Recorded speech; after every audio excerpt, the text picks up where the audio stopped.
આપણે ક્યાંક મોજમાં બેઠા હોય ને આવી રીતના હરફ કાંઈક કઈડે તો પહેલાં તો હબળક દેનાર ઊભું થઈ જવું.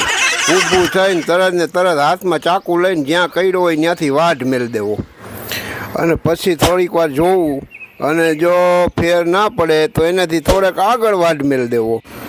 તોય કાંઈ ફેર ના પડે તો પછી આગળ શું કરવું એ હું તમને હમણાં બતાવીશ. એ પહેલાં મારી ચેનલને લાઇક શેર ને સબસ્ક્રાઈબ કરી દેજો.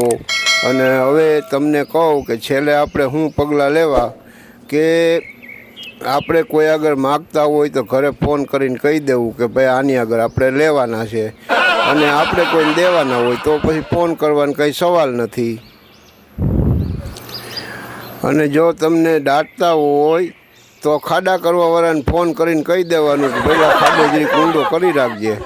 અને જો બારતા હોય તો લાકડાવાળાને કહી દેવાનું કે લાકડા પહેલાં હૂકા રાખજે, એટલે હબોહબ બરી જાય. અને ઉઠમણાની દાડાની બેયની તારીખો નક્કી કરીને ફોનમાં મેસેજ જ બધાને કરી દેજો. એટલે વાહેથી પાછા બધા એમ કહે નહીં કે ભાઈ મને તો કાંઈ ખબર નહોતી, મને કોઈ જાણ નહોતી કરી. અને હગા કોઈ એમ ના કહે કે ભાઈ મેં કીધું એમ કર્યું નહીં. અને છેલ્લે પછી કાંઈ નહીં, આમ જ કરાય જો કે આમ.